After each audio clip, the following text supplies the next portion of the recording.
ये प्रशासन तय करेगा कि हम शंकराचार्य हैं कि नहीं है, उत्तर प्रदेश का मुख्यमंत्री तय करेगा कि भारत के राष्ट्रपति तय करेगा। भारत के राष्ट्रपति को भी अधिकार नहीं है कि वो तय करे कि कौन शंकराचार्य है। शंकराचार्य का निर्णय शंकराचार्य करते हैं। एक योगी के लिए, एक सन्यासी के लिए, एक संत के लिए धर्म और राष्ट्र के बढ़कर भी कुछ नहीं होता। आज हम बात कर रहे हैं उस टकराव की जिसे देखकर सवाल उठता है कि क्या उत्तर भारत में धर्म की कमान संतों के हाथ में रहेगी या सत्ता के हाथ में। ज्योतिष पीठ के शंकराचार्य स्वामी अविमुक्तेश्वरानंद और उत्तर प्रदेश के मुख्यमंत्री योगी आदित्यनाथ के बीच चल रही तनातनी को अगर एक लाइन में समझे तो ये है धर्म बनाम सत्ता। ये विवाद अचानक पैदा नहीं हुआ, ये किसी एक बयान की देन नहीं है, बल्कि ये टकराव वर्षों से सुलग रहा था जो अब खुलकर सामने आ चुका है। तो आखिर क्यों शंकराचार्य योगी के टारगेट पर दिखते हैं और क्यों योगी सरकार शंकराचार्य के निशाने पर है। मुक्ति एक सन्यासी के लिए, एक योगी के लिए समाधि है। एक छात्र के लिए अपने जीवन में पारंगत होना, अपनी एक क्लास से दूसरी क्लास में पारंगत होना, पास होना, सफलता की नई ऊंचाइयों को प्राप्त करना, ये उसके जीवन का हिस्सा है।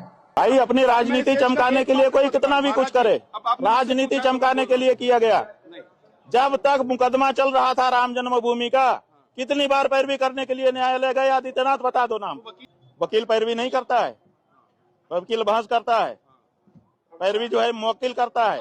वकीलों ने जो जीता, पक्षकारों ने जीता, काउंटर कर रहे हैं, वकीलों ने जीता, पक्षकारों ने जीता।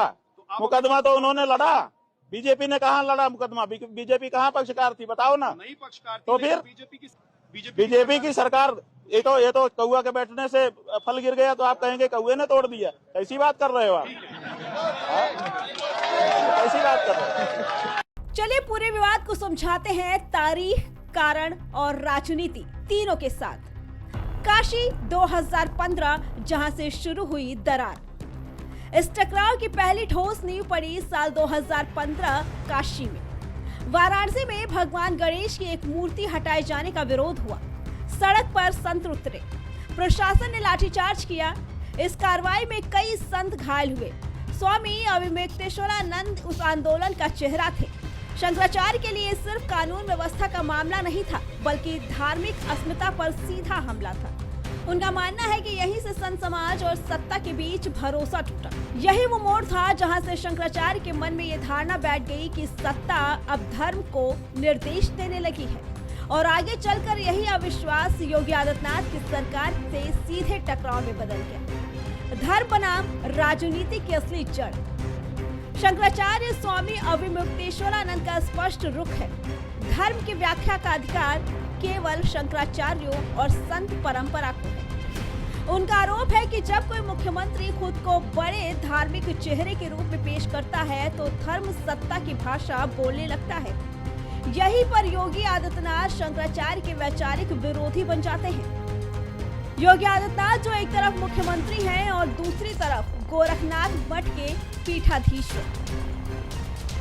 शंकराचार्य मानते हैं कि ये दोहरी भूमिका सनातन व्यवस्था के संतुलन को बिगाड़ती है और यही वैचारिक टकराव राम मंदिर के मुद्दे पर खुलकर सामने आ गया। राम मंदिर धर्म का आयोजन या राजनीति का मंच। अयोध्या में राम मंदिर की प्राण प्रतिष्ठा इस विवाद का सबसे बड़ा मंच बनी। शंकराचार्य अविमुक्तेश्वरानंद ने खुलकर कहा कि यह आयोजन धार्मिक कम और राजनीतिक ज्यादा था। उनका आरोप था कि हजारों साल पुरानी शंकराचार्य परंपरा को इस ऐतिहासिक अवसर पर नजरअंदाज किया गया। पूरा श्रेय राजनीतिक नेतृत्व को मिला और योगी आदित्यनाथ इस आयोजन के प्रमुख चेहरे बनकर उभरे। यही से बयानबाजी और तेज हो गई, लेकिन विवाद यही नहीं रुका। केदारनाथ गौरक्षा और टूटता भरोसा। केदारनाथ में कथित सोने के घोटाले को लेकर शंकराचार्य ने सरकार पर गंभीर आरोप लगाए।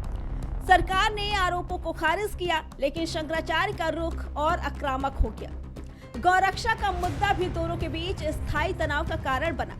शंकराचार्य का कहना है कि गौरक्षा सिर्फ नारा बनकर रह गई है और जमीनी स्तर पर सख्ती नहीं है। उनका आरोप है कि गौरक्षा आंदोलन से जुड़े संतों को प्रशासनिक दबाव झेलना पड़ता है। और फिर आया वो बयान जिसने इस विवाद को पूरी तरह व्यक्तिगत बना दिया। बाबर औरंगजेब, तुलना और खुला युद्ध। शंकराचार्य द्वारा योगी सरकार की तुलना बाबर और औरंगजेब से करना सबसे तीखा मोड़ साबित हुआ। उनका तर्क था, जैसे मुगल शासकों ने धर्म को दबाया, वैसे ही आज प्रशासन संतों की आवाज दबा रहा है। योगी समर्थकों के लिए तुलना असहनीय थी। यहीं से विवाद वैचारिक बहस से निकलकर खुली राजनीतिक लड़ाई बन गया। सुनो, शंकराचार्य वो है जिसको बाकी 3 पीठ के शंकराचार्य कहें कि शंकराचार्य है, तो बाकी 3 पीठ में से 2 पीठ के शंकराचार्य हमको शंकराचार्य कहते हैं। पिछले माघ मेले में हमको साथ लेकर के स्नान कर चुके हैं। जब स्वयं श्रृंगेरी के शंकराचार्य जी, द्वारका के शंकराचार्य जी हमको कह रहे हैं कि हम शंकराचार्य हैं, हमको साथ में लेकर स्नान कर रहे हैं, तो आप किस प्रमाण की आपको जरूरत है? ये प्रशासन तय करेगा कि हम शंकराचार्य हैं कि नहीं है? उत्तर प्रदेश का मुख्यमंत्री तय करेगा कि भारत का राष्ट्रपति तय करेगा?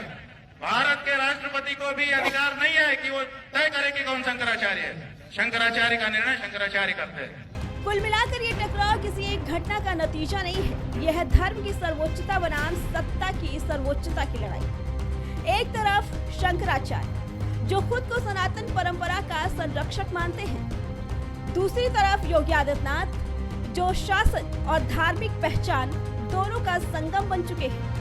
यही वजह है कि ये संघर्ष बार बार कैची हुक की तरह उलझता हुआ नजर आता है और हर नए बयान के साथ और भी ज्यादा धुआंधार हो जाता है।